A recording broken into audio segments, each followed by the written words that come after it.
Hello students, आज फिर आपके सामने मैं मानव भारद्वाज लेकर आया हूँ क्लास इंग्लिश की।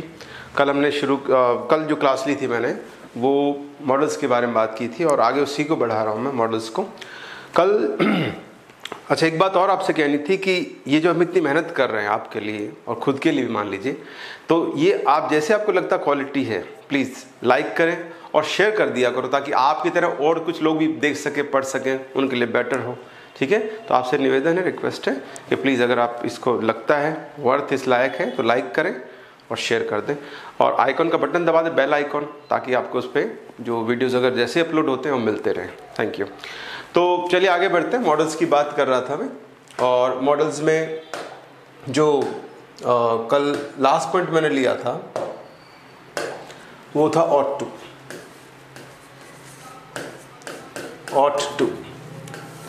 ought to एक मॉडल है, मैंने कहा था पुराना मॉडल है, और टू हमेशा इसलिए बोला जाता है कि कोई गलती से भी बिना टू के मॉडल का ought का प्रयोग ना कर दे। इसलिए यहाँ पर टू के बाद फर्स्ट फॉर्म यानी ये टू इन्फिनेटिव है, ought के बाद टू और इन्फिनेटिव ought to, राइट। और कल मैंने आपको बताया था कि ought to का प्रयोग जो है वो हम कहाँ कहाँ कर सकते हैं, किसकी जगह पर किया जा सकता है ought to का प्रयोग, वो और आपको बता देता हूँ मैं।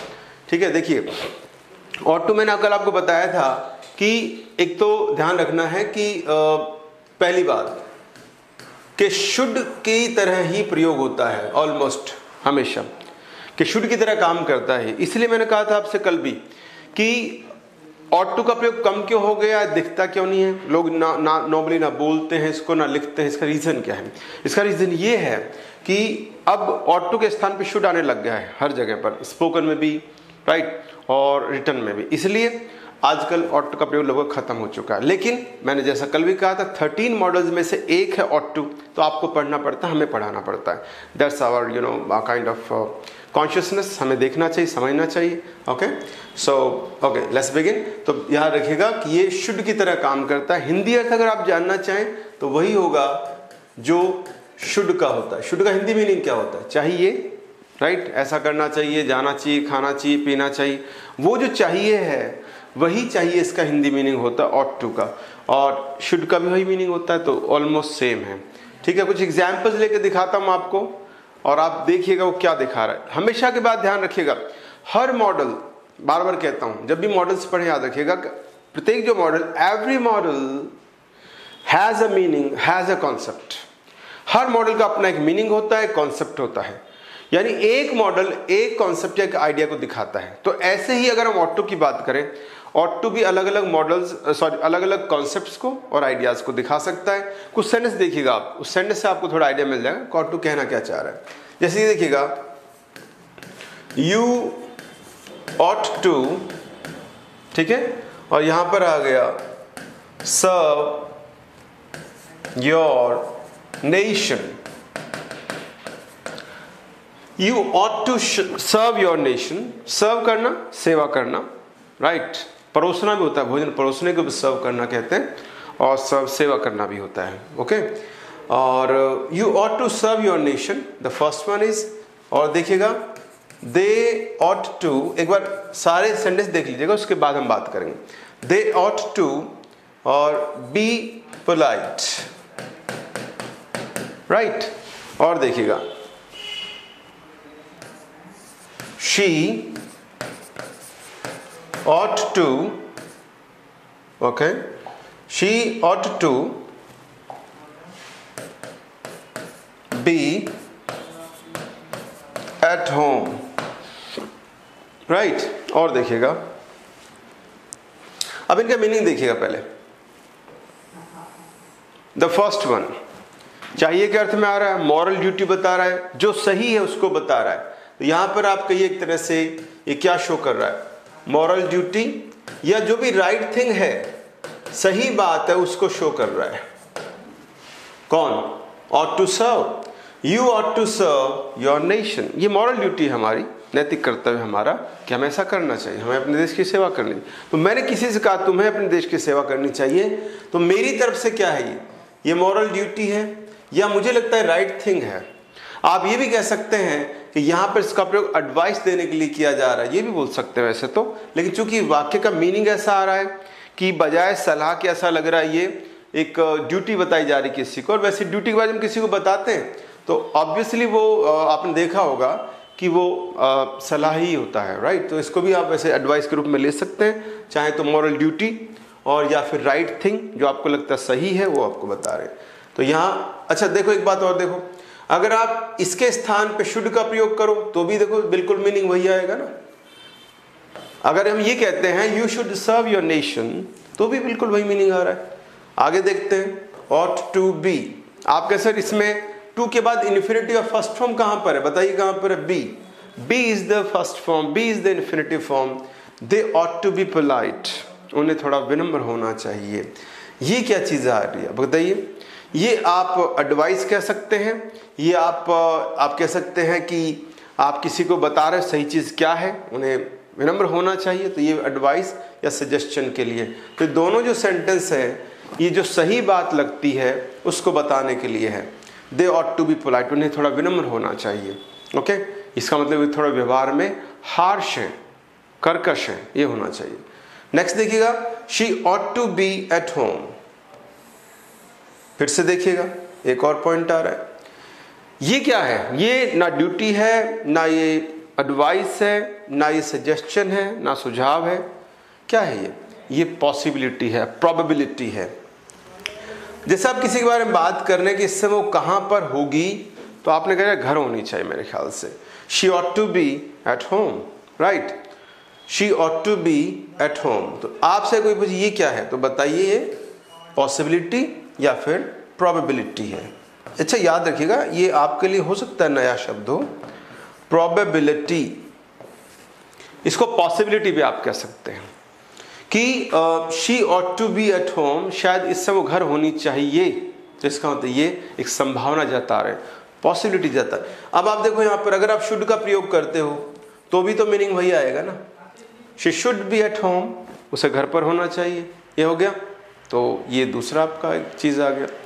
और इसके अलावा देखिएगा, अगर मैं ऑट, अच्छा एक बात और ध्यान रखिएगा, ऑट टू बी के बाद आप आईएनजी फॉर्म भी लगा सकते हैं। मैं शुरू में समझा चुका हूं आप सभी को ये बात में कि ऑट के बाद आप अगर यूज करने से ऑट टू के बाद तो आईएनजी फॉर्म, या मैंने कहा किसी मॉडल के बाद आईएनजी फॉर्म भी लगाई जा सकती है। मैंने बिल्कुल शुरू में जब मॉडल शुरू किए थे मैंने आपको बताया था कि जब मॉडल्स कोई आता है उसके बाद आप बी आईएनजी भी यूज कर सकते हैं। यहां भी देखिए, यहां भी हो रहा है, बस यहां पर टू के साथ आ रहा है, ऑट टू बी और आईएनजी फॉर्म।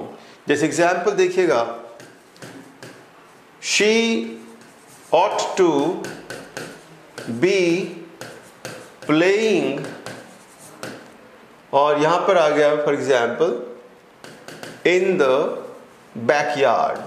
बैकयार्ड क्या होता है, बैकयार्ड होता है घर का पीछे वाला आंगन, उसे बैकयार्ड कहते हैं, ठीक है। फ्रंट यार्ड होता है आगे वाला आंगन, घर के आगे जो खाली जगह उसे फ्रंट यार्ड कहा जाता है, सिर्फ यार्ड भी कह सकते हैं।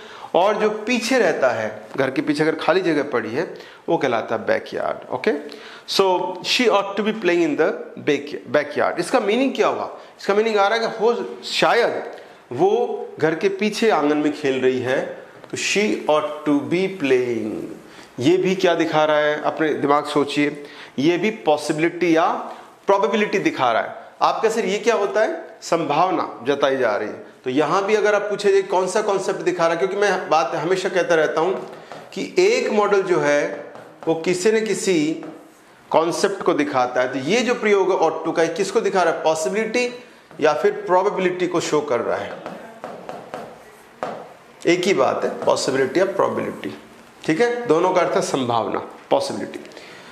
ये हो गया ऑट टू। अच्छा एक और ध्यान देखिएगा, अगर आप बात करें ये सेंटेंस आ गया, शी ऑट टू हैव, ठीक है, told me about the incident. Incident क्या होती, घटना, ठीक है। एक्सीडेंट प्राय हम दुर्घटना के अर्थ में लेते हैं और इंसिडेंट को हम लेते हैं केवल घटना के अर्थ में। तो इंसिडेंट का अर्थ घटना, एक्सीडेंट का अर्थ दुर्घटना। कई बार एक्सीडेंट का अर्थ संयोगवश हुई घटना को भी एक्सीडेंट कहा जाता है। इत्तेफाक से जो घटनाएं हो जाती हैं उनको भी कहा जाता है एक्सीडेंट। लेकिन नॉर्मली हम एक्सीडेंट का मतलब लेते हैं दुर्घटना, और इंसिडेंट का मतलब क्या लेते हैं, कोई भी फिनोमिनन, कोई भी इवेंट जो होती है उससे इंसिडेंट कहा है। हालांकि इंसिडेंट एक छोटी घटना होती है, राइट, तो उससे इंसिडेंट कहा जाता है। खैर, अब सेंटेंस को चेक करते हैं। ऑट आ गया, टू हैव आ गया, थर्ड फॉर्म आ गया। ये मैंने आपको कल जो है ऑट टू का जब मैंने जिक्र किया था तो उससे मैंने आपको बताया था कि ऑट टू जो है वो हैव के साथ, हैव थर्ड फॉर्म के साथ भी आ सकता है, लेकिन याद रखिएगा ये जो है ये कौन से टेंस को शो कर रहा है, कौन से टाइम को शो कर रहा है, ये प्रेजेंट को कर रहा है, फ्यूचर को कर रहा है या पास्ट को कर रहा है, ये कर रहा है पास्ट को। तो अगर ऑट टू के बाद हैव थर्ड फॉर्म का कॉन्सेप्ट आता है तो याद रखिएगा कि ये पास्ट टाइम को शो कर रहा है, ना प्रेजेंट को ना फ्यूचर को, ओनली द पास्ट। ओके, तो remember that ought to have third form वो पास्ट टेंस को या पास्ट टाइम को शो करता है। अब कोई आपसे पूछ ले टेंस कौन सा है तो बताइए पास्ट टेंस है, कोई आपसे पूछ ले टाइम कौन सा है इसमें, वो बताइए पास्ट है। ठीक है, अच्छा एक बात और, यहां भी अगर आप शुड का प्रयोग करते हैं ऑट के स्थान पर तो आप देखेंगे कि वो सही जाएगा, शी शुड हैव टोल्ड, लेकिन शुड के बाद टू नहीं लगता है, याद रखिएगा, कहीं आप खिचड़ी मत बना दीजिएगा। शुड के बाद हैव थर्ड फॉर्म, ये आ गया, ठीक है। और आप कैसे दोनों पर्यायवाची है, दोनों एक जैसे मीनिंग देंगे, बिल्कुल। अगर आप ऑट टू के स्थान पे शुड लगाते तो भी वो एक ही मीनिंग देता, जैसे she should have told me about the incident, उसे वो घटना के बारे में मुझे बताना चाहिए था, नॉट बताना चाहिए, राइट, उसे बताना चाहिए था, ये इसका मीनिंग आएगा, she ought to have told me about the incident. Okay, so should have third form and ought to have third form, here both have the same meaning, दोनों का एक ही मीनिंग आएगा जब हम बात करें ought to की, राइट, ठीक है, एक पॉइंट ये हो गया आपका। तो ये थे कुछ ought to के प्रयोग। आपके सर नेगेटिव सेंटेंस, यस, अगर आप नेगेटिव सेंटेंस बनाना चाहे बना सकते हैं। जैसे एक सेंटेंस देखिएगा, मैं किसी को सलाह दे रहा हूँ, सलाह देना वैसे बड़ा आसान है, दुनिया का सबसे ईजी काम है सलाह देना, उस पर अमल करना दुनिया का सबसे मुश्किल काम। Those who act on advice are successful, but there are very few people who can really act on advice. सलाह पर बहुत कम लोग काम कर सकते हैं। अक्सर पहली बात तो जो सलाह दे रहा है उसे करनी चाहिए। If I say to you, you ought to be polite, first I should be polite, then I should say some words like that to you, right? Otherwise मेरी जो सलाह किस काम की है, okay? अमल करना उतना ही मुश्किल, इतना आसान है सलाह देना। The easier it is to give advice, the more difficult, the tougher it is to apply, it is to work, it is to act on the advice. जितना आसान सलाह देना होता है उस पर काम करना उतना मुश्किल होता है। This is the fact. You ought to, देखना सेंटेंस देखिएगा, और नेगेटिव वाक्य बना रहा हूँ, सॉरी, तो देखिएगा you, ओके, फिर से देखिए, you ought not, ठीक है, you ought not to be, और यहां पर आ गया है for example harsh, negative sentence है। फिर से देखिएगा, you ought, you ought not to be harsh, तुम्हें कर्कश नहीं होना चाहिए। नेगेटिव सेंटेंस है, नेगेटिव बन सकता है, यस बन सकता है। ought not, आप कैसे मिला के लिख दो तो बिल्कुल लिख सकते हो। फिर क्या होगा, oughtn't, ought लिख दो, not का n लिखो, कॉमा से लगा दो, o को भगा दो, o नहीं आएगा, oughtn't बन जाएगा। you oughtn't to be harsh, तुम्हें कर्कश नहीं होना चाहिए। harsh क्या होता है, जो थोड़ा रूड है, थोड़ा बातचीत में, थोड़ा किसी को सलाह देने में या बोलने में रूड है, दैट पर्सन इज हार्श। तो हार्श किसका सिमिलर वर्ड, इम्पोलाइट का, yes you can say impolite, या ओके। सो हार्श का मतलब है जो थोड़ा कर्कश है, प्राय बोलने में, व्यवहार में, तो आप कह सकते हैं रूड, यस थोड़ा रूड भी आप कह सकते हैं। RUDE, यस, यहाँ पर हार्श का पर्यायवाची शब्द क्या होगा, रूड, RUDE, रूड, ओके। तो ये है यस, तो ऑट टू नेगेटिव भी हो सकता है, राइट। तो मैंने बता दिया है ऑट टू का प्रयोग कैसे करना चाहिए। भाई एक बात ध्यान रखिएगा, ऑट टू के बाद जो टू फर्स्ट फॉर्म आता है, इसके बीच में कुछ नहीं लगाना आपको, राइट। इसके बीच में मतलब अगर आप टू फर्स्ट फॉर्म बीच में कुछ भी लगाते हैं तो एग्जामिनेशन में या एग्जाम्स जितने भी आप देते हैं उनमें ये गलत माना जाएगा, ठीक है। मैं शुरू में कह चुका हूं कि कभी भी टू फर्स्ट फॉर्म के बीच में there should be no insertion. Insertion का मतलब होता है कुछ भी चीज जो हम ठूंसते हैं, बीच में रखते हैं जबरदस्ती, उसे इंसर्शन कहा जाता है। स्पेलिंग क्या सर? स्पेलिंग है INSERTION। तो टू फर्स्ट फॉर्म बीच में there should be no insertion, कोई इंसर्शन नहीं होना चाहिए। It should be clear, right, it should be away from any kind of inserting.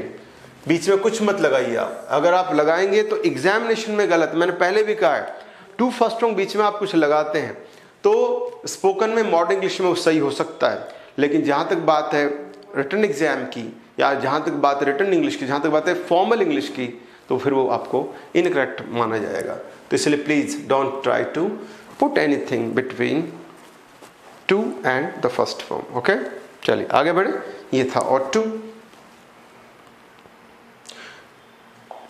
Next लेते हैं। अगर हम इसी की बात कर रहे हैं, ठीक है, अब तक मैंने आपको मस्ट के बारे में बताया, डेयर के बारे में बताया, नीड के बारे में बताया, यूज्ड टू के बारे में बताया, और अभी मैंने लिया ऑट टू। अब मैं चलता हूं जो बिगिनिंग वाले, शुरू वाले कुछ मॉडल्स उनकी बात कर लेते हैं। फर्स्ट वी टेक कैन की बात कर लेते हैं। Okay, can is a model which, अच्छा पहली बात ध्यान रखिए, कैन जो है नॉर्मली वो प्रेजेंट या फ्यूचर टेंस को दिखाता है। Remember that please. कैन किसको दिखाता है? या तो प्रेजेंट टेंस को या फ्यूचर टेंस को दिखाता है, उनको शो करता है कैन। प्रेजेंट और फ्यूचर। आपके सर फ्यूचर कैसे? अगर मान लीजिए मैं कहता हूं ही कैन कम टुडे, तो अभी थोड़ा आया वो। अगर मैं कहता हूं आपसे ही कैन कम टुडे, आज वो आ सकता है, तो अभी थोड़ी आएगा ना, तो फ्यूचर हो गया, राइट। और अभी कुछ काम होगा, एक बोलते ही काम होगा, तब भी। जैसे आई कैन स्लैप यू, तो आपने लगा दिया एक चांटा किसी को आपने कहा आई कैन स्लैप यू, मतलब थप्पड़ लगा सकते, कहते आपने लगा दिया, वो क्या? इंस्टेंट प्रेजेंट, वो तत्काल जो आपने काम कर दिया। तो इसका मतलब कैन जो है वो प्रेजेंट फ्यूचर को दिखाता है, पास्ट को नहीं दिखाता है। पहली बात। आगे बढ़ते हैं। कैन का जो नेगेटिव है, ये एक गलती बन जाती है कि ज़्यादातर लोग इसका गलत यूज कर देते हैं।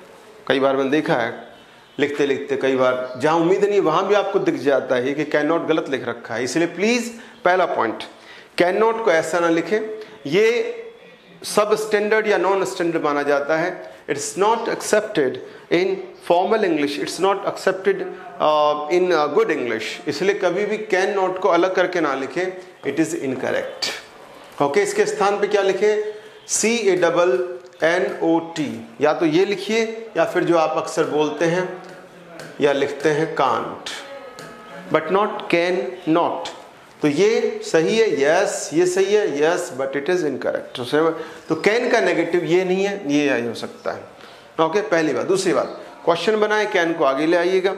अब बात करते हैं कैन क्या क्या शो कर सकता है, यानी कैन से कौन कौन से कॉन्सेप्ट या आइडियाज निकल सकते हैं।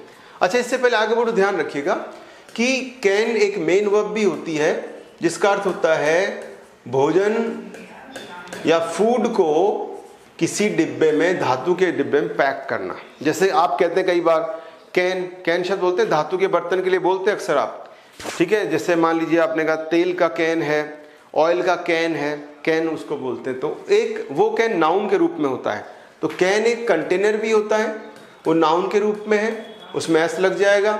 ये संज्ञा, इसका अर्थ है बर्तन, पात्र, ठीक है। कैन का मतलब कोई बर्तन। जैसे मैंने कहा ऑयल का कैन कहाँ पर है, तो वहां पर कैन है नाउन के रूप में। और ये देखिएगा कैन, ये क्या है? ये कैन जो है इसका मतलब होता है खाने को पैक करना कैन में, या धातु के कवर में पैक करना। जैसे we were canning the food, हम भोजन को कैन में बंद कर रहे थे, वो होता है कैन। तो खैर वो अलग पॉइंट है। हम बात कर रहे हैं मॉडल कैन की बात कर रहे हैं, हम इनकी बात नहीं कर रहे हैं।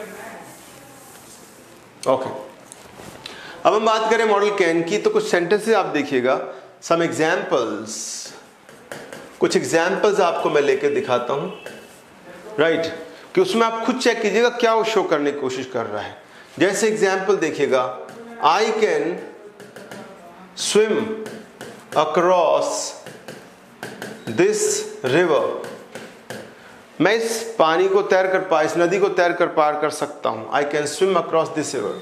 और देखिएगा, she can, right, she can join my class.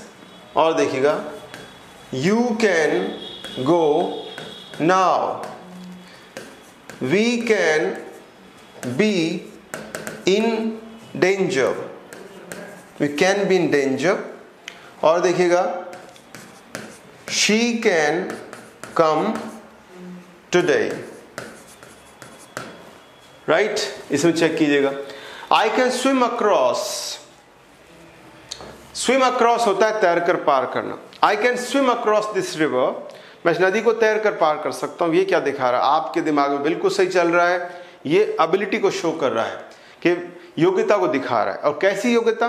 Physical ability, right, physical ability को दिखा रहा है। I can swim across this river, ये शो कर रहा है ability, ABILITY, ability. I can swim across this river, ये एबिलिटी को शो कर रहा है। हाँ, ये भी कह सकते हैं आप चाहें तो कि ये फिजिकल एबिलिटी है, ये शारीरिक योग्यता है। कुछ किताबों इसी वाक्य को लिख सकता है वो कि फिजिकल स्ट्रेंथ को दिखा रहा है, शारीरिक ताकत को दिखा रहा है, ये भी हो सकता है। तो इट्स ओके, फाइन, ठीक है। आप चाहें तो फिजिकल स्ट्रेंथ भी लिख सकते हैं, आप चाहें तो फिजिकल एबिलिटी भी लिख सकते हैं, both are correct. She can join my class, ये क्या है बताइए?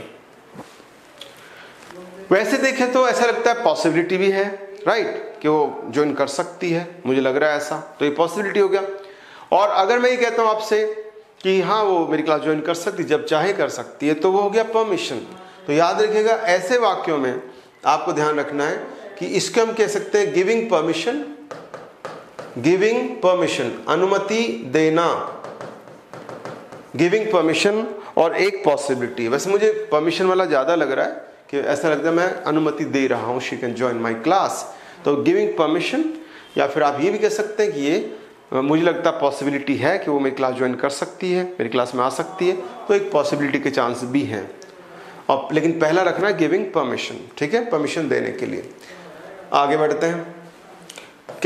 यू कैन गो नाउ, फिर से अनुमति दी जा रही है, ये पॉसिबिलिटी नहीं है। बंदा सामने खड़ा है, इसमें कोई पॉसिबिलिटी की बात नहीं है, इसमें साफ साफ लग रहा है कि यहां पर परमिशन दी जा रही है। तो फिर से गिविंग परमिशन, जो कॉन्सेप्ट आया है वो गिविंग परमिशन, परमिशन देने के लिए आ रहा है। देखिए आप, you can go now, okay. और तीसरा, नेक्स्ट देखिएगा, we can be in danger. ये तो क्लियरली आप सब देख पा रहे हैं कि क्या शो कर रहा है, आप खुद देखिएगा, राइट, कि यहां पर we can be in danger, ये क्या है, सबको दिख रहा है। आप बताइए, पॉसिबिलिटी, बिल्कुल सही है आपका answer, yes you are right, कि यहां पर we can be in danger, ये एक पॉसिबिलिटी है। हालांकि नेगेटिव पॉसिबिलिटी है, मेरा मतलब है खतरनाक पॉसिबिलिटी है कि हम खतरे में पड़ सकते हैं। तो यहां पर ये कौन सा कॉन्सेप्ट दिखा रहा है? ये दिखा रहा है पॉसिबिलिटी को शो कर रहा है। और यहां पर देखते हैं, शी कैन कम टुडे, आज वो आ सकती है, शी कैन कम टुडे, ये तो ऑब्वियसली पॉसिबिलिटी है, तो इसको लेंगे केवल पॉसिबिलिटी। अब एक दो बातें और करता हूं जो आपके दिमाग में चल रही होगी। ये तो मैंने बातें, कुछ सेंटेंस लिखे हैं जो आप क्या दिखा सकते हैं, राइट। कुछ और सेंटेंस मैं आपको ऐसे लिख के दिखाता हूं वन बाय वन, जिससे आपको थोड़ा क्लियरली पता चल जाएगा कि यार ये मॉडल दिखा क्या रहा है। ओके, आगे बढ़े, चलिए देखते हैं, लेट्स सी। और कुछ सेंटेंस देखिएगा। एक सेंटेंस आपका ही चलता है, कैन यू, बिल्कुल इजी है, हेल्प मी, ये क्या है? ये पोलाइट रिक्वेस्ट है। अगर कैन यू का प्रयोग ऐसे किया जाता है प्रश्नवाचक वाक्य में, तो ये आप खुद देखिए सेंटेंस को, क्या दिख रहा है? कैन यू हेल्प मी, तो लग रहा है सामने से मदद मांग रहा है, तो ये क्या है? ये पोलाइट रिक्वेस्ट है। क्या है ये? Polite request. तो यहां पर आपसे कोई पूछे क्या बताएंगे आप यह बताएंगे कि ये पोलाइट रिक्वेस्ट है, राइट। और अगर देखिए एक सेंटेंस और देखिएगा, कैन ही कम टुडे, ठीक है, कैन ही कम टुडे, तो ये पॉसिबिलिटी को शो कर रहा है, लेकिन क्वेश्चन पूछा जा रहा है, ये देखिए रिक्वेस्ट नहीं है, लेकिन इसका मतलब क्या है, इसका मतलब है do you think that he will come today. Check कीजिएगा, कैन ही कम टुडे, इसका मीनिंग क्या, क्या रिक्वेस्ट नहीं, देखो वो रिक्वेस्ट है। जब कैन के बाद सेकंड पर्सन आ रहा है यू, सामने खड़ा है व्यक्ति जिससे आप बात कर रहे हैं, तो आपको लग जाएगा वो सीधा मुझसे मदद मांग रहा है, can you help me please. कई लोग प्लीज जोड़ देते ताकि और क्लियर हो जाए, राइट। लेकिन यहां देखिए ये वाला सेंटेंस कहीं से भी रिक्वेस्ट नहीं है। कैन ही कम टुडे, क्या वो आज आ सकता है, can he come today, right. तो ये पॉसिबिलिटी ज्यादा है। तो इसका मतलब ये है कि पूछने वाला पूछ रहा है, सामने देखिएगा, डू यू थिंक, क्या तुम्हें लगता है कि आज वो आएगा। Do you think that he will come today, do you think that he will come today. तो ये देखिए यहाँ पर इसका मैंने मीनिंग बताया है, कैन ही कम टुडे को अगर आप देखें पूरी तरह लिख कर देखें तो फिर ये सेंटेंस बनता है, ये वाला sentence, do you think that he will come today, क्या तुम्हें लगता आज वो आएगा। तो ये पॉसिबिलिटी की बात कर रहा है, उसके बारे में पूछ रहा है, पॉसिबिलिटी को पूछ रहा है कि वो क्या तुम्हें ऐसा लगता है। तो ये रिक्वेस्ट नहीं थी। यहाँ पर क्या आएगा, यहाँ पर लिख लीजिएगा पॉसिबिलिटी, राइट। ये पॉसिबिलिटी की बात कर रहा है। आगे बढ़े, अगर हम बात करें और देखिएगा, कैन का एक प्रयोग ये हो गया आपका, और एक प्रयोग ये है, परमिशन देने के लिए बता ही दिया है। थोड़ा सा मैं इसको कंपेयर कर देता हूँ मे के साथ, अभी मे की बात करूँगा तब भी आप ध्यान रखिएगा। देखो एक बात ध्यान रखना है कि दिमाग में कैन और मे दोनों देखिए आप, अगर हम पॉसिबिलिटी बात करें दोनों आते हैं, तो आपके से फ़र्क क्या है, ये थोड़ा सा बातचीत में ज़्यादा आता है, रिटन इंग्लिश में कम आता है, ये रिटन में ज़्यादा आता है, फॉर्मल ज़्यादा है। तो पॉसिबिलिटी के लिए क्या हम दोनों का प्रयोग कर सकते हैं, यस, पॉसिबिलिटी के लिए हम दोनों का प्रयोग कर सकते हैं। फिर आपके से फ़र्क क्या है, फ़र्क ये है कि ये थोड़ा सा इनफॉर्मल है। जब भी मैं कहूँ इनफॉर्मल तो समझ जाइएगा कि बातचीत में प्रयोग करने के लिए मैं उसकी बात कर रहा हूँ, कि यानी वो जो है बातचीत में ज़्यादा आता है। तो इसका मतलब ये हुआ कि इसका मतलब ये हुआ कि ये जो जब मैं कह रहा हूँ इनफॉर्मल है, INFORMAL, जब ये मैं कह रहा हूँ इनफॉर्मल है, राइट, तो इसका मतलब ये बातचीत में ज़्यादा आता है, इसका मतलब ये स्पोकन में ज़्यादा काम करता है। कौन सा वाला, कैन, पॉसिबिलिटी दिखाने के लिए, याद रखिएगा। और जब में हम प्रयोग करते हैं पॉसिबिलिटी दिखाने के लिए, ये फॉर्मल इंग्लिश में ज़्यादा आता है। तो ये आता है फॉर्मल या फिर रिटन इंग्लिश में, WRITTEN, रिटन इंग्लिश, उसमें आता है ये। तो इनफॉर्मल और स्पोकन में कैन ज़्यादा आता है और फॉर्मल में रिटन ज़्यादा आता है। एग्जाम में कौन सा आता है, फॉर्मल इनफॉर्मल, फॉर्मल आता है। तो यहाँ पर क्या आएगा, एग्जाम। तो अब आपके एग्जाम में कौन सा यूज़ करूँ मैं, मे करिए, लिख देता हूँ यहाँ पर मैं, ठीक है, आप भी लिख लीजिएगा। एग्जाम में आपको पॉसिबिलिटी दिखाने के लिए मे का प्रयोग करना है। किसका करना है, मे का प्रयोग, ठीक है, याद रखिएगा। ओके, ये हो गया आपका, कुछ मैंने कैन के प्रयोग आपको बताए हैं, पॉसिबिलिटी के दोनों। जैसे एग्जाम में देखिएगा, अगर ये क्वेश्चन आता है, सेंटेंस चेक कीजिएगा, मैं बता रहा हूँ कैन और मे में क्या फ़र्क है पॉसिबिलिटी दिखाने के लिए, ठीक है। तो अगर एग्जाम में क्वेश्चन आ सकता है ही और फिर खालिस्तान आ जाता है, और यहाँ पर आ गया है जॉइन द एयरफोर्स। एयरफोर्स दो शब्द है, एक शब्द नहीं, ध्यान रखिएगा, कई लोग इसको मिलाकर लिखते हैं, इसको अलग लिखना चाहिए, राइट। तो ही जॉइन द एयरफोर्स, ये फोर्स आ गया, ऑप्शन में मे भी आ गया, कैन भी आ गया है, ठीक है भाई। और यहाँ पर आ गया फॉर एग्जाम्पल, ले लीजिएगा आप, कुड भी आ गया है और माइट भी आ गया है। वैसे तो चारों सही हो जाएंगे, आपको जानकारी लिए बता दूं, कई लोग दिमाग में ये रहता है ये केवल पास्ट को दिखाते हैं, नहीं, ये प्रेजेंट को भी दिखाते हैं कुड और माइट। ज्यादातर आपको स्कूल्स में क्या सिखाया जाता है? आपको सिखाया जाता है कुड और माइट तो पास्ट है, that's bad, that's wrong, it's not correct, it's not right, okay. You people have to be careful while learning. I always say this line कि आपको हमेशा सतर्क रहना चाहिए जब आप सीख रहे हैं। When you are learning, try to learn very carefully because it will make your career, because it will be foundation in your personality, it will be kind of your way of assessment. लोग आपका मूल्यांकन करते हैं when you speak, when you write. आपको ये नहीं सोचना चाहिए ऐसे ही होता है, ऐसे कुछ नहीं होता है, राइट। सो याद रखिएगा कुड और माइट जो है वो प्रेजेंट को भी दिखाते हैं और पास्ट को भी दिखाते हैं। कई बार आपको ये सिखाया जाता है कि कुड और माइट केवल पास्ट के लिए आते हैं, दैट्स मेरे ख्याल से इनकरेक्ट है, नॉट राइट। अब बात करें इन दोनों की। हालांकि फिलहाल देखो अभी मे और कैन बैठा है और आगे कोई पास्ट का कोई जिक्र नहीं आ रहा है, तो हमें प्रेजेंट को महत्व देना है। ये बाद में ये भी आ सकते हैं, लेकिन मैंने कहा पहले इनमें तुलना कर लेते हैं, ठीक है। तो इनमें से कौन सा लेंगे? एग्जाम में कौन सा लेंगे? मे लेंगे। अगर मे नहीं होता फिर कैन को लेते, कैन नहीं होता कुड को लेते, कुड नहीं होता। वैसे तो चारों सही हैं, पर परीक्षा में किसको importance they? That's more important, that's more I think logical question. ये ज्यादा क्वेश्चन लॉजिकल लग रहा है, तो मे की बात करें तो यहाँ पर ऑप्शन आ जाएगा ए, दिस इज करेक्ट।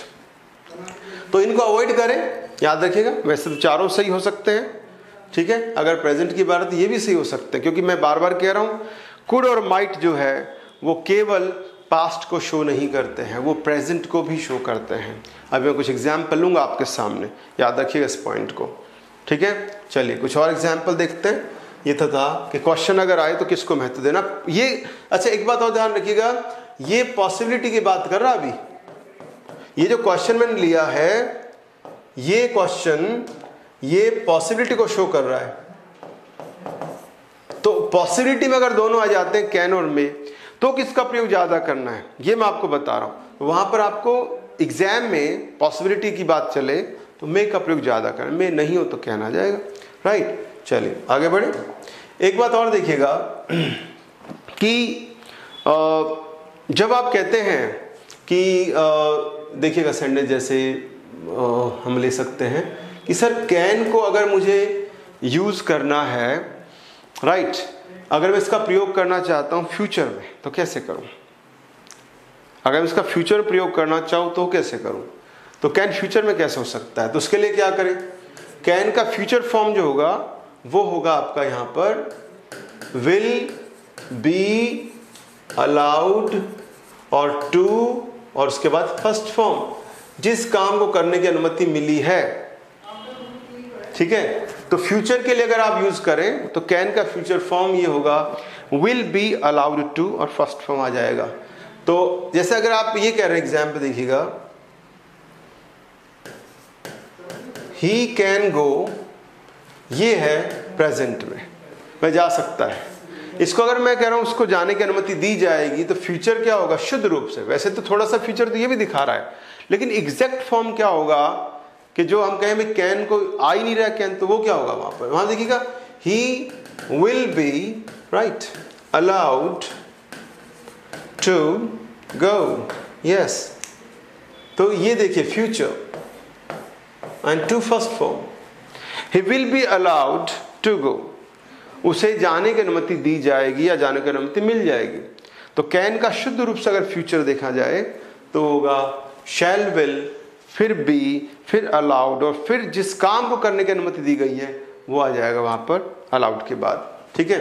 चलिए एक बात और ध्यान रखिएगा, अगर मैं ये कहता हूं आई कैन ब्रेक और your leg, I can break your leg, ये क्या मानेंगे बताइए आप?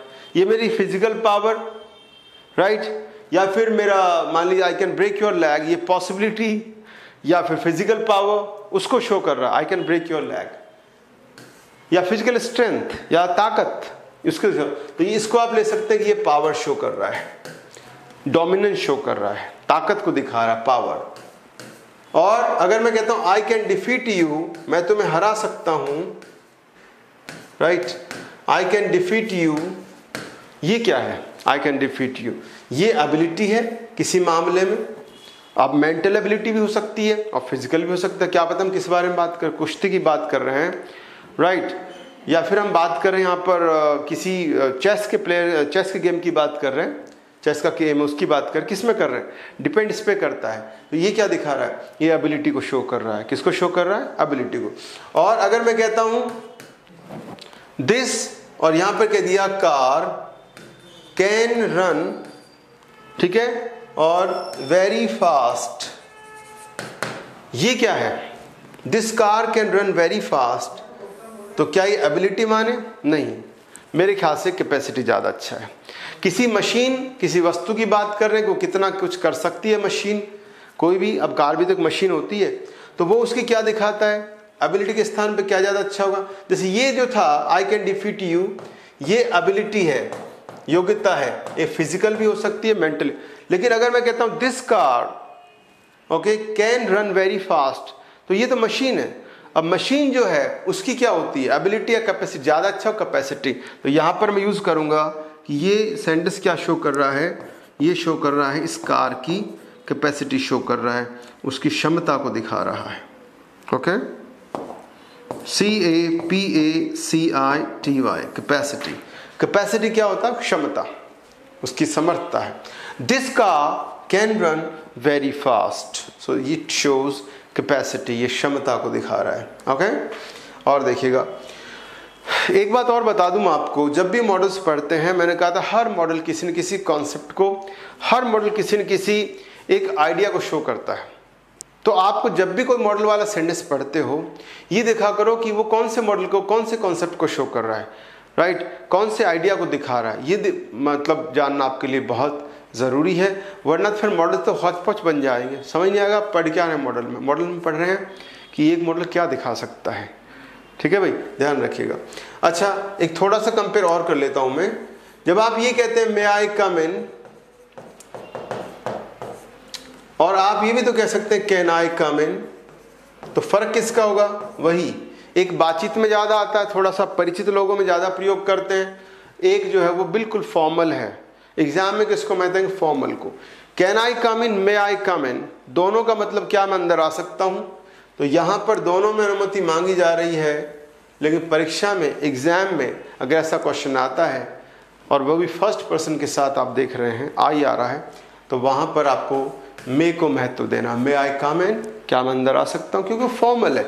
और वैसे ही तो आपको याद रहेगा, क्योंकि आप जो है इसको बचपन से बोलते आए हैं, तो ये बोल सकते हैं, बिल्कुल आप सेकंड वाला भी कह सकते हैं, लेकिन ये थोड़ा स्पोकन में, बातचीत में वहां पर प्रयोग करें जहां पर आपका थोड़ा परिचय है।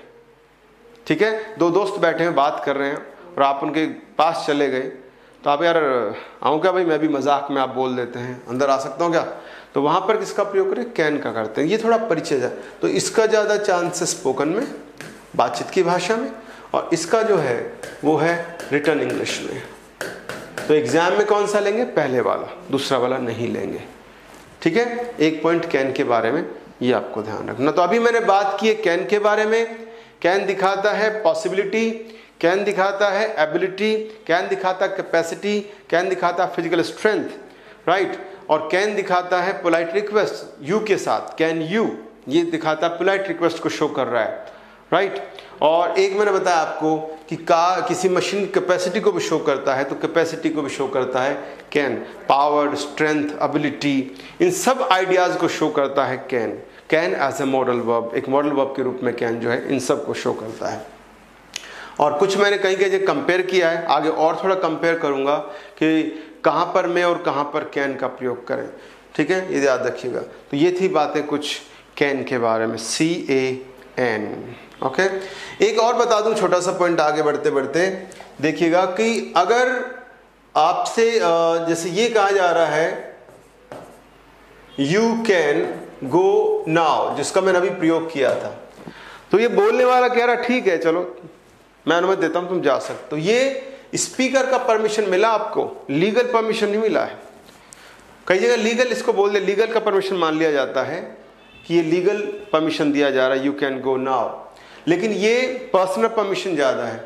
हाँ, अगर ये थर्ड पर्सन है, ही कैन गो नाउ, तो ये ऑफिशियल परमिशन मिला हुआ है, तो थोड़ा फर्क हो जाता है कि अगर थर्ड पर्सन के साथ कैन दे रहा है परमिशन, तो ये ऑफिशियल लीगल परमिशन है। और अगर यू सेकंड पर्सन के साथ अगर परमिशन दी जा रही है कैन से, तो फिर ये पर्सनल परमिशन है। अगर मैं आपसे कहता हूं ठीक है तुम जा सकते हो, ये मेरी परमिशन है।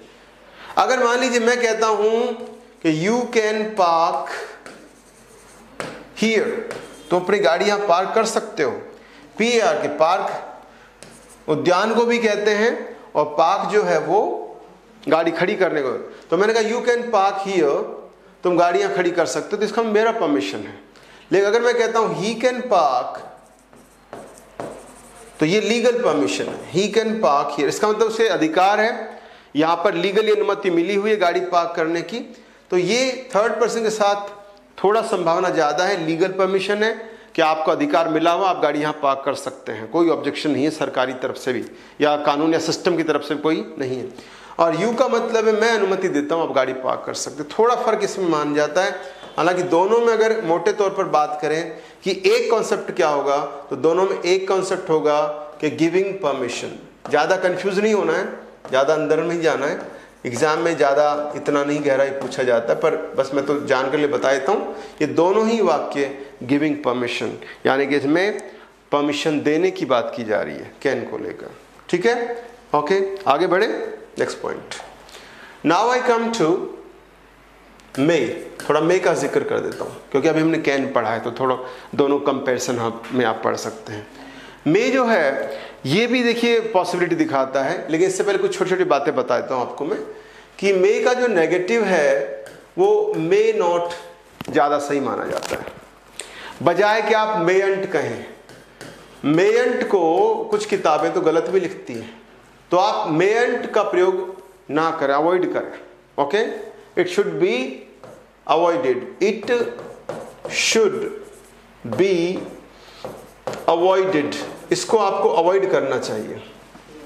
कुछ किताबें तो गलत भी कह देती, तो मेयंट को आप यूज ना करें। कांट को जैसे आप यूज कर सकते हैं ना, शुडेंट को कर सकते हैं, वुडेंट को कर सकते हैं, लेकिन मेयंट को आप प्रयोग ना करें। इसको ये ध्यान रखिएगा, इट शुड बी अवॉइडेड, कि मे का जो मे नॉट नेगेटिव फॉर्म है वो मेयंट के रूप में ना आए। कैसे आना चाहिए फिर वो मे नॉट, दो अलग अलग दो शब्दों के रूप में आना चाहिए। इट इज बेटर, ऊपर वाला बेटर, नीचे वाला नहीं करना आपको। पहली बात, आगे बढ़ते हैं। अब पहली बात उठती है मे दिखाता क्या है, क्या क्या शो करता है, तो आपको कैन याद आएगा। कैन क्यों याद आएगा, क्योंकि मे कैन की तरह बिहेव करता ज्यादातर। ठीक है, एग्जाम्पल देखिएगा, जैसे पहला देखिए एग्जाम्पल, और आप खुद चेक कीजिएगा क्या दिखा रहा है। You may go now, very easy, पहला पॉइंट। दूसरा देखिएगा, इट मे रेन टुडे। आजकल तो वैसे बारिश का मौसम चल भी रहा है, तो आप कह सकते हैं it may rain today, right. तो ये भी क्या दिखा रहा है, अभी देख लेते हैं क्या शो कर रहा है। और देखिए सेंटेंस, ही मे हैव, और यहां पर आ गया गॉन आउट। चेक करें भाई सेंटेंस को, इसमें थोड़ा सा अलग पॉइंट आ गया है। ही मे हैव गॉन नाउ, ये आ गया। नेक्स्ट देखिए, अगला क्वेश्चन देखिएगा, मे आई सी योर हाउस। ये क्या है बताइए, चेक करते हैं। मे आई सी योर हाउस, क्या मैं तुम्हारा घर देख सकता हूं। ये क्या है, ये पोलाइट रिक्वेस्ट। जैसे अभी आपने कहा था मे आई कम इन, पोलाइट रिक्वेस्ट है, वैसे आप ये भी कह सकते हैं आस्किंग फॉर परमिशन भी है।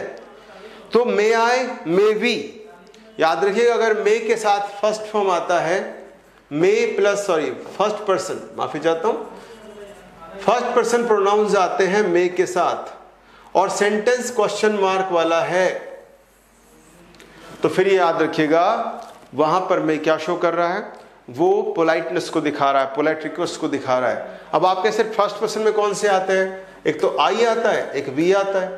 अगर मे के साथ इनका प्रयोग किया जाता है क्वेश्चन वाले सेंटेंस, जैसा कि इस आखिरी सेंटेंस में किया गया है, तो ये पोलाइट रिक्वेस्ट या आस्किंग फॉर परमिशन दो कॉन्सेप्ट दे सकता है।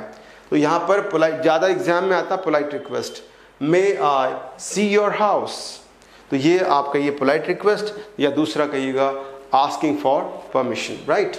सो ये वाला पॉइंट हो गया, ठीक है।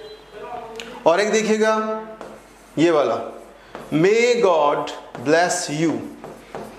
ये क्या शो कर रहा है, may God bless you. Bless यानी आशीर्वाद देना, वरदान देना, उसे कहते हैं ब्लेस करना। मे गॉड ब्लेस यू, ये क्या शो कर रहा है?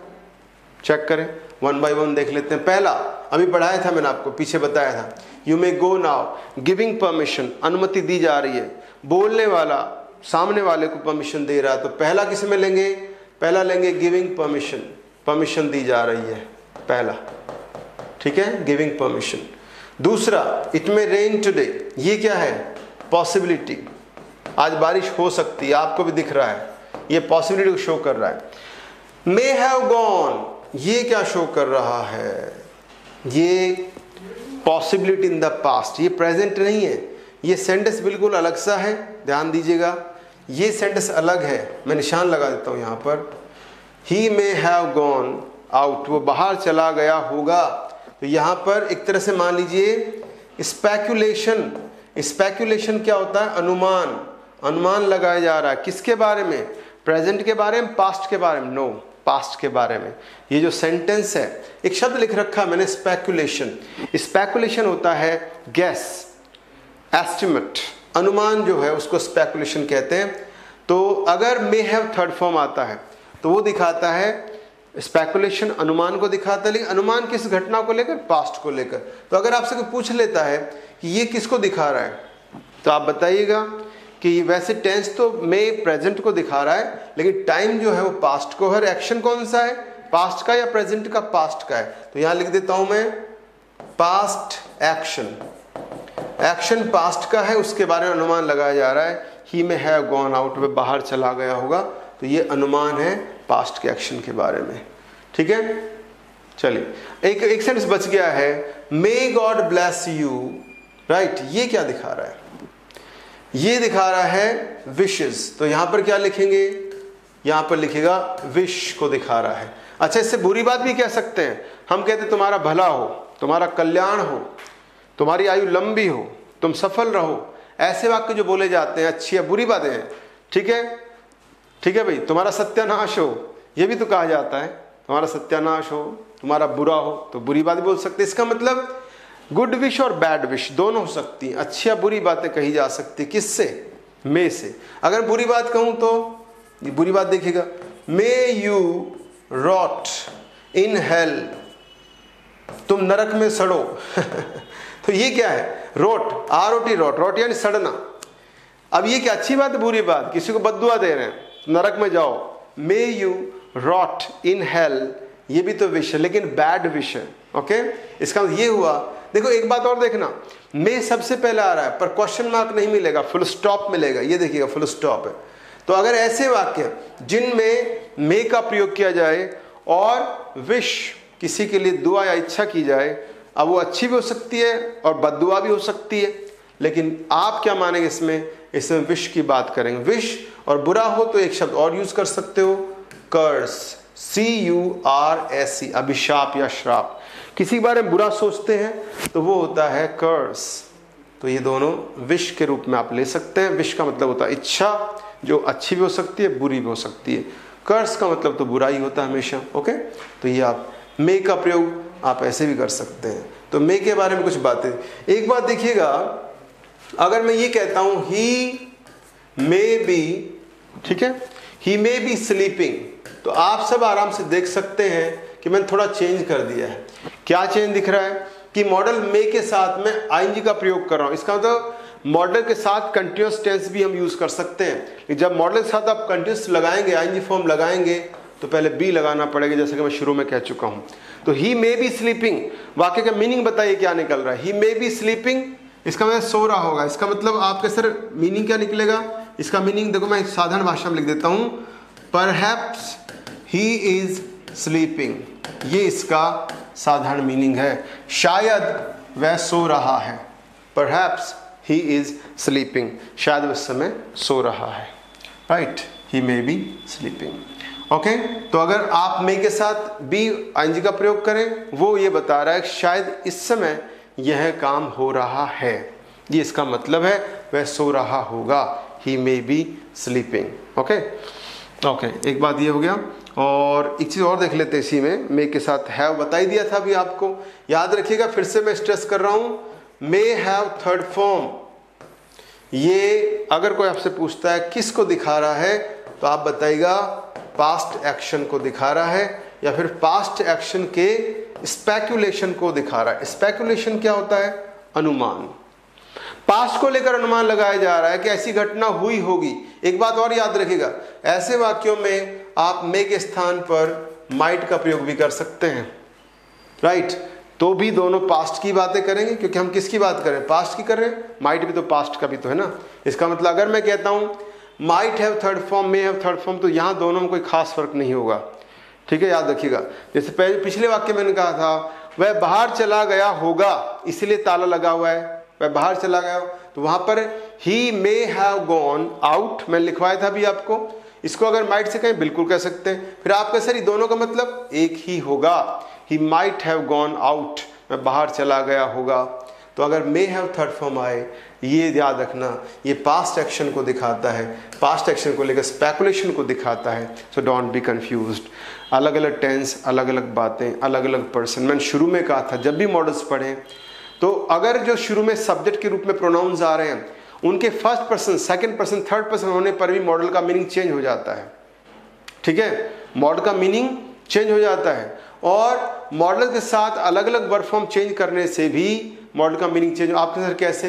देखो यहां पर मैंने मे के साथ क्या वर्ब फॉर्म लगाई थी?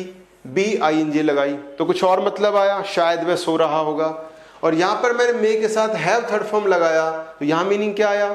यहां पर है वह बाहर चला गया होगा, ये प्रेजेंट की बात कर रहा है, अभी ऐसा हो रहा होगा, ये पास्ट की बात कर रहा है। तो डिफरेंस आ गया। यही तो मैं कह रहा हूं, मॉडल्स के साथ प्रोनाउन चेंज करने से, मॉडल के साथ वर्ब फॉर्म चेंज करने से भी मॉडल्स के मीनिंग चेंज हो जाते हैं। इसलिए आप थोड़ा सतर्क होकर पढ़िएगा, ध्यान देकर पढ़िएगा कि मॉडल्स कैसे पढ़ाए जा रहे हैं, उनका मीनिंग क्या आ रहा है, सेंटेंस का मीनिंग क्या दिया जा रहा है। एक आखिरी और ले लेते हैं। एक और याद रखिएगा, मैंने आपको बताया था शायद पहले भी, इन ऑर्डर दैट बराबर सो दैट। दोनों का मतलब होता है इसलिए कि, ताकि ऐसा हो सके। तो इन ऑर्डर दैट और सो दैट, इन दोनों का हिंदी अर्थ है। मैंने बराबर का निशान लगा दिया है, बराबर का लगा दिया, इसका मतलब दोनों का मीनिंग बराबर है। हिंदी अर्थ दोनों का एक ही है। क्या होगा हिंदी अर्थ? इसलिए कि, ताकि, राइट। आपके सर क्या बता रहे हैं इसमें? इसमें ये बताना चाह रहा हूं कि जब आप ये कंजंक्शन प्रयोग करें कोई सा भी इनमें से, चाहे वो इन ऑर्डर दैट आए और चाहे वो सो दैट आए, आप कोई सा भी कंजंक्शन दोनों में से यूज करें, याद रखिएगा इनके बाद अक्सर मॉडल पूछ लिया जाता है कौन सा मॉडल आएगा, तो वहां पर आपको मे को महत्व देना है। वैसे कैन भी सही है, लेकिन ज्यादा इंपॉर्टेंस मिलेगा वो मे को मिलेगा। एग्जाम्पल लेके दिखाता हूं, जैसे वी लर्न, ये मैंने वैसे कैन में बताया था आपको, we learn so that we, अब मैं इसको बड़ा अक्षर में लिख देता हूं, वी में सक्सीड। सक्सीड क्या होता है? सफल होना। में आ गया। कैन भी आ सकता है, यस, लेकिन वो स्पोकन इंग्लिश में ज्यादा चलता है। रिटर्न में, एग्जाम में याद रखना है कि मे का प्रयोग किया जाता है जब सो दैट या इन ऑर्डर दैट आ जाता है कंजंक्शन। हम सीखते हैं ताकि, इसलिए कि हम सफल हो सके। सक्सीड का मतलब क्या होता है? सक्सीड का मतलब सफल होना, SUCCEED, सक्सीड यानी सफल होना। एक और बात मैं पिछले में कुछ मॉडल में बताया था मैंने, अगर ये पास्ट हो जाता है, लर्न की सेकेंड फॉर्म होगी लर्नड, लर्नड है तो मे का पास्ट हो जाएगा माइट। इसका मतलब ये हुआ कि ये अग्रीमेंट होना चाहिए दोनों वर्ब्स का, कंजंक्शन से पहले और कंजंक्शन के बाद, ठीक है। तो याद रखिएगा। आपका सर अब इसमें कौन सा कॉन्सेप्ट आया? इसमें कॉन्सेप्ट आ रहा है पर्पस का। इसका मतलब ये हुआ कि मे का प्रयोग हम उद्देश्य या पर्पस बताने के लिए भी कर सकते हैं, राइट, ताकि ऐसा हो सके।